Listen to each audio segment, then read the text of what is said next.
Yeah, Okay, one moment. there we go. Okay, now we're official. So we're going to start with Delegate Stewart's bill formerly known as Gold Star Sealant product. I guess it's now got a high pH, whatever, right? Well, The other thing that's a bit of a wild card, as Not all 5G networks are created. someone just heard something about 5G networks, but okay, we're good. So, Delegate Stewart, do you want to, I think you discussed what you had planned to do with your amendments. You just want to tell us. And Yeah, Kristen sent them out, and the yeah, maybe easier just to sort of rather than go into all the amendments, it may be easier just to sort of reiterate again what the bill now does. We've taken out a lot of pieces in response to concerns mostly from industry folks. So we took out, just as a reminder, we took out a labeling component that I initially had put in to benefit industry, but after talking with Sean Campbell, it turned out that probably would have unintended consequences. So we took that out. We removed the prohibition against manufacturing. It was painful for me to make that concession, but I think to try to get something done and to try to be pragmatic and build consensus, the bill, as before you now, only bans the sale and application of these products. And what these products now are under the bill are high PAH sealants and not just specifically high PAH coal tar sealants. The amendment that I put in that is before you puts the bill back into more or less the same posture it was in when it passed the House last year. Though the manufacturing piece and the labeling piece does mean it's a little bit more watered down than last year's version. But we are going to go with a high pH ban, as we talked about before. Some coal tar sealants have, the theory is that in the future technology will improve enough that perhaps coal tar sealants can be made with lower PAHs. And certainly there are a lot of sealant products that don't contain coal tar that still do contain a lot of PAHs, which are the toxins that we're worried about. So after, it's been a long process with this bill, but I think we've got it into a posture now where we're going to be able to build as much support as, theoretically possible. Okay. Any questions about the amendments? Which I guess we did discuss last week. Mr. Chairman. Yes, Delegate. Well, I'll move the amendments. And I actually have a question. I raised my hand. thought I was. Oh, I'm sorry. I'm sorry. I do not. No, move it's that. okay. I thought I'd wait till the chairman called on me. I'm sorry, Mr. Chair. So I just want to make sure I'm clear that now in this posture, this bill bans the sale and application of high pHs sealant in the state, but manufacturing continues and they could sell out of state. Correct.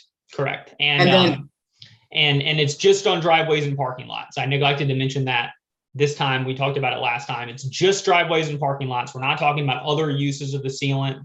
And we're also not talking about federal facilities, military facilities, or airports.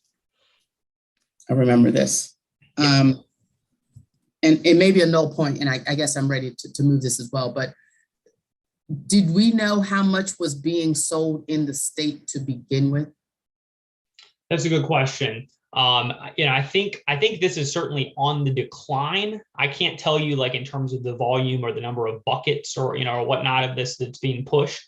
I can tell you that as we talked about in the hearing, the industry is slowly moving away from these high pH sealants and more towards asphalt-based sealants, and the growth in the industry continues apace. There was actually a market research company study released that basically predicted that the industry would continue to experience growth despite any municipal bans because of the viability of alternatives. So there's certainly some sales being done, but because major retailers like Ace Hardware and Lowe's and basically every other major hardware store, corporate one, chain one that you can think of has stopped selling these products. Yeah, no, that's fine. I know. I just was curious about if we actually knew not who was selling it, but the number of sales, the volume of sales actually in the state, but I guess that doesn't matter, but thanks. Yeah, I can get that to you before we vote as a full committee if you want. Okay. Oh, apparently Okay. Tom may have the answer. Could I call on Tom? Sure, Voltar Free America. sure. Sure. It's generally speaking, you're probably looking at it's millions of gallons per year would be just a rough number. So you probably originally you might have had as much as 6 million gallons a year being sold of coal tar. It may be less than that now, but it's still in the quantity of millions of gallons. And Delegate Stewart, there's some jurisdictions in Maryland that have already banned this. Right, and that's another important point to bring up. About half the population of Maryland is currently living under a ban. So Montgomery, Prince George's, actually our colleague Delegate Lehman was instrumental in the Prince George's ban. Howard, which I believe that our colleague Jen Terrazza was involved with, and Baltimore County, I believe, have now banned it. So about half the population is already living under a ban. But obviously, the reason we've been pushing the statewide ban is because we don't all stay in the narrow confines of our own jurisdictions. We travel elsewhere, including our shoes travel elsewhere. And if you go shop in a different jurisdiction that doesn't have one of these bans, you could be treading back some of these dangerous toxins into your home. Okay, any other questions? No. Okay, so Delegate Gilchrist has moved the amendments. Is there a second? I second. Okay, thank you, Delegate Ruth. All those in favor of the amendment say aye. Aye. Aye. Opposed? Okay, the bill as amended. I'll move it. Is there a second? Second. Mr. Chairman, I have Yes, sir. difficulties of moving forward with this bill. I had people that have concerns that contacted me, some of my constituents, and want to give me more information in the coming week. I don't know that the case has been made about these toxins and the issues unless it's a wet material that they're walking through that just been applied. After it's dry on these parking lots and all, and I have concerns about the cost it'll cause to local governments that are trying to extend their highway user revenues and their highways to maintain them, that they can't resurface, which would be a totally more environmental danger to me that of repaving. So I really don't want to move forward with this right now. Well, Delegate Otto, would you like to hold the bill until next week's subcommittee? Yes, I'd rather give them the opportunity to meet with me before we move it forward. Okay, that's fine. We can hold it. Mr. Chair, can I ask another clarifying question? Sure. Wouldn't those individuals be exempt? Delegate Stewart, do you want? Because you're talking about government.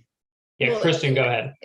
Just for highways, this Right. what could apply to government, but it just in just in a parking lot, but not.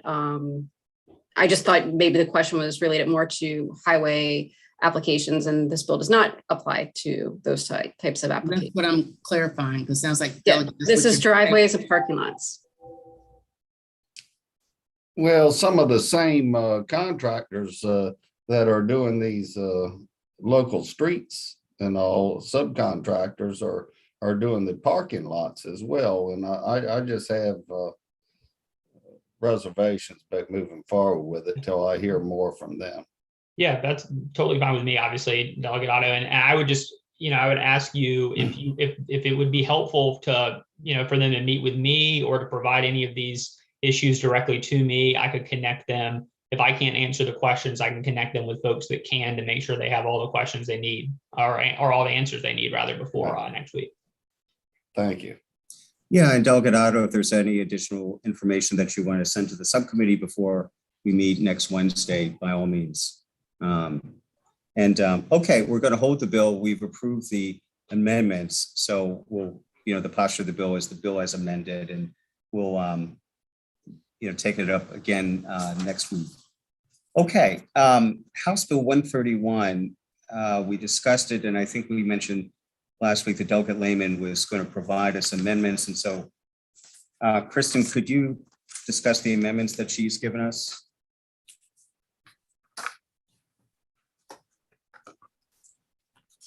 Trying to share my screen, but I'm having difficulty with that. So the bill establishes tracking and reporting requirements for both producers and owners of synthetic turf and turf infill. The amendments that the sponsor submitted expand the definition of turf infill to include any material that is used as turf infill. Right now, it identifies particular specific type of material. So this is basically has a catch-all, any material that's used as infill on synthetic turf. It places the chain of custody reporting requirement on an owner of the turf or infill if the turf was under a warranty and that warranty has since expired. So right now, the way the bill is drafted, it's the producers who have this responsibility, but that's the way this amendment reads is that it's up until the warranty. And once the warranty expires, that will transfer over to the owner of the turf. And then there were some just technical amendments that were, they're not substantive, they're just clarifying a few terms. Okay. Just out of curiosity, and I'm sorry, I didn't think to ask this of Delegate Lehman.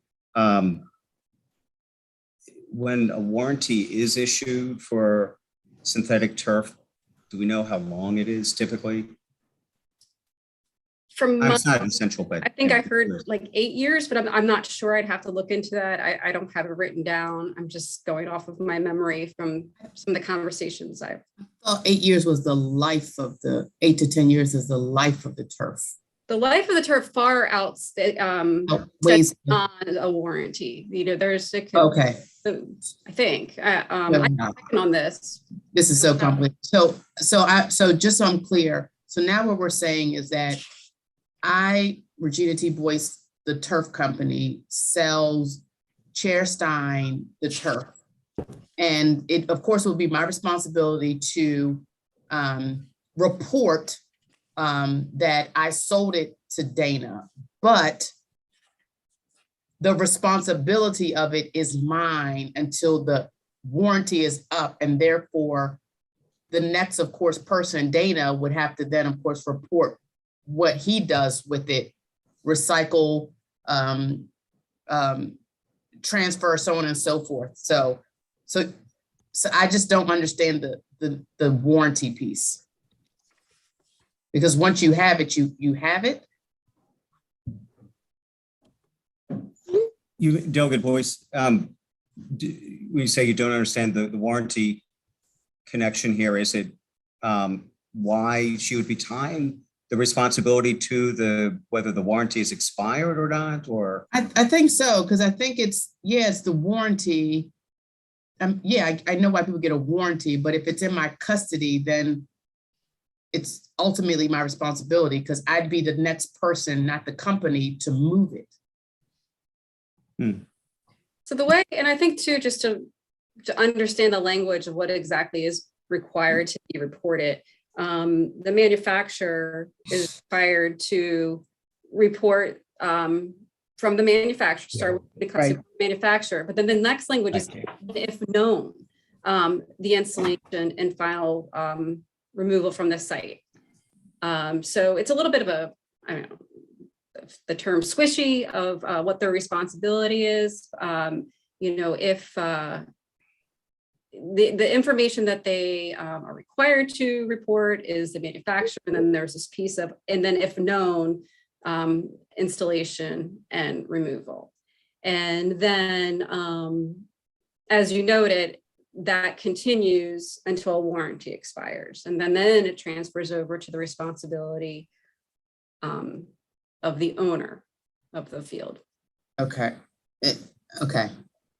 I mean, I'm fine so long as, because this is about a chain of custody, so that whoever touches it, from the person who has sold it to the person who owns it, from the person who then transfers, disposes of it, recycles it, so on and so forth, that all these people, as I'm reading in the bill, has the responsibility of reporting where it goes, who has it and where it goes next. Kristen, I don't know. That's how I Want read the to know bill. Delegate Ruth has a question. Delegate Ruth, why don't you go ahead? Thank you. Thank you, Mr. Chair. Actually, I'm given to understand that the warranty generally is 8 to 10 years, but the life of the turf can be 10 to 12 years. And in terms of Delegate Boyce's question, I don't know the answer, but it seems to me logically that if something's under warranty and let's say there's a major problem with it, that it would be the producer that would have to come and remove it. And so it makes sort of sense then for them to have the chain of custody responsibility. That makes Okay. Good point. Okay, well, why don't we hold this? Hold the Do we want to amendment. accept the amendments, Mr. Chair? Sure, we can do that. Yeah. I move the amendments. I'll second. Move the amendments. Okay, and there's a second. Okay, any further questions about the amendments? All right, all those in favor, say aye. Aye. Aye. Aye. Okay, And so Mr. Chair, is there a reason why we wouldn't be voting on this bill now? no, I mean, if everyone's comfortable with, Yeah, I don't think it's a matter of Amendment. comfort. I think it's just a matter of making sure the steps make sense. I'm just, I think I'm okay with it. the process, okay. Is that, I mean, well, how about this? Is there a motion for the bill as amended? I think Delegate Otto has a question. Sorry. Okay, Delegate Otto, okay. Thank you, Mr. Chairman. I'm just, this reporting would transpire when there's a major change in that field or it's changing hands. It's not a yearly or semi-annually kind of deal. I think that's right. I don't think it's annual. Right. It's when it changes, a major part of it changes custody to somebody else. Tracking the movement of it. All right. Right. Can I move the Okay. amendment? I mean, can I move the bill? Yes. Is there a second? Okay, Second. any other questions about the bill as amended? All right, all those in favor say aye. Aye. Opposed? Aye. Okay, bill as amended passes. Great. Okay, now the other bill on our agenda, HB 60, Delegate Fraser Hidalgo, Environment, New Motor Vehicles, Pollution Fee. Kristen, the sponsor did submit amendments, is that right? I remember him talking about amendments to change the formula on how what the fee is based on. I don't know if I've received those. Oh, okay. That's good, because that was the question I had. Okay. Well, we can just wait. Unless anyone is clamoring to discuss the original bill. I just had the No. question about the formula. The discrepancy in the fiscal note about who is charged and how the current, just the uncertainty of how the formula is going to be created and who should be paying versus who should not be paying. I have some weird visitors in my office.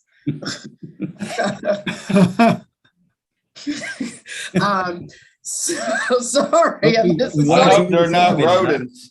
They're not rodents, thank God. So yes, I was just concerned. I like the bill. I like what it's doing. The formula is confusing. And I think for me, it works. If we literally just said, 1 to 5, or if you're on a 1 to 5 scale, you're at 125 times 5 or times, or it should be backwards because the 1 is worse and 10 is the best. So somehow flipping that so that it's not, 1.25 times 1, that's only $1.25, but the person who's a little more, who's kind of a less of a polluter is paying more. So we can just figure it out. I think it can be a nominal fee for everyone to pay versus like an astronomical fee. Because I mean, if the point is to put money into a fund that can generate rebates and such, I think I, as a consumer of unfortunately, sorry, people out there listening, a 13-year-old, a gas guzzling car, I mean, I'm gonna ride it till the wheels fall off because I can't afford a new car right now, right? So, but if my fee is that I have to pay a higher cost because I emit more, I'd be willing to pay the $14 every year for emission plus the extra $8 for my, pollution fee. I don't know. And keep in mind, this fee would apply to new motor vehicles. So it wouldn't apply Yes. to, vehicles already out on the market. Yeah, I mean, but that's also the concern is that newer vehicles are going to be less to none. And especially if someone has an electric car per se. I mean, I don't know. I don't know. Your concern is on what the fee is imposed on? Like, is it Right. not new cars? You're thinking some other type of charge? Well, I mean, if the point is to say that by driving a car, even if it's, like new, that is going to quote unquote pollute, we still have other cars polluting. I mean, Right. Well, that's certainly true. So again, that's why I brought the point about like my own personal car. I'm still a polluter, and a newer car would be a less of a pollutant than my car. So it's just, sorry. No, oh, good point. Good point. Delegate Otto? Thank you, Mr. Chairman. I think Delegate Boyce was making the point that I was concerned about. It's like the electric or non-emission vehicles. We already have incentives in place, and I've supported them in the past. And they're not paying their share on the highway. And I think we already have a fuel tax and things that are penalizing those that are using more. And I just find this is just another tax and source of revenue for a pet project. And I don't think it needs to go any further. Okay, all right. I mean, good point. We already have incentives for EVs, and I know, I'm pretty sure Delegate Fraser Hidalgo will be bringing a bill to reestablish those incentives. But we'll see. Delegate Stewart. Yeah, thank you, Mr. Chair. I guess I'll just sort of add my 2 cents here, which is I think, taking the EVs out of the equation, I think what was most compelling from the hearing was when the sponsor was saying, EVs aside, you've got traditional gas powered vehicles on the market, some that are putting a lot more hazardous, pollutants out there just in terms of public health than others. And therefore they are, in terms of the public health cost, imposing different costs on, drastically different costs over the lifetime of the vehicle than others. So to me, I think if you buy one of those, you buy some big truck that's going to give a lot more kids asthma than buying some sort of smaller sedan, even electric vehicles aside, to me, it makes sense that you should internalize the cost of your conduct. We don't necessarily have to ban that. And I understand totally that people, depending on their needs, are going to need larger vehicles, but paying a small fee on top of it for the extra pollution you're putting in the air, to me, is sort of common sense. And I think to Delegate Boyce's point also, I think the analogy that to me is helpful to think about is existing buildings, just like existing cars, pollute way more than new buildings or new cars. And yet we still try to do all we can to make sure that when buildings are new, they are held to as high of standard as possible. Yeah, but I still go back to then, why aren't we all paying? Like, if that's the case, why aren't we all paying?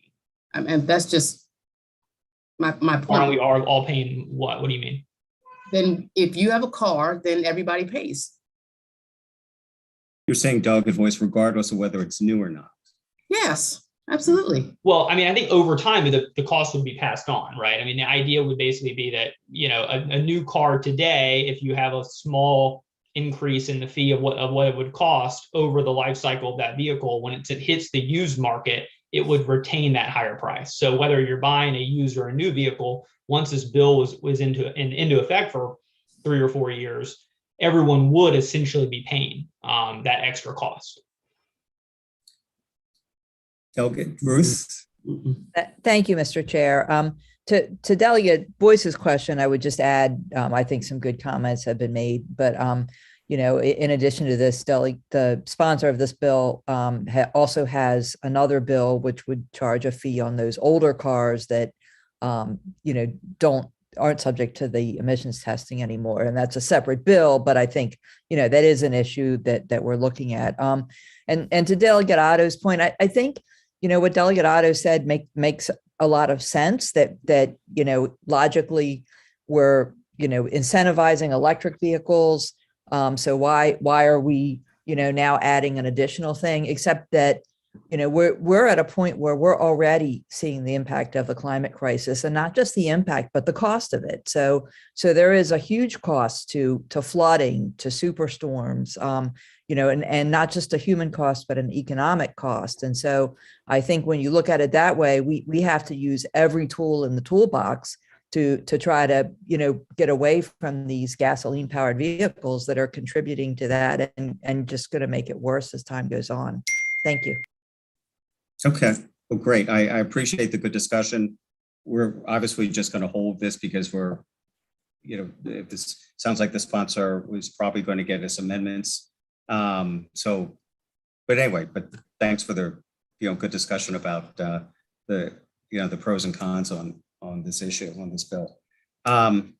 So with that, unless there are any other comments or questions, I think we are adjourned. So just to recap, we passed HB 131 with amendments. Code 133, we approved the amendments. We'll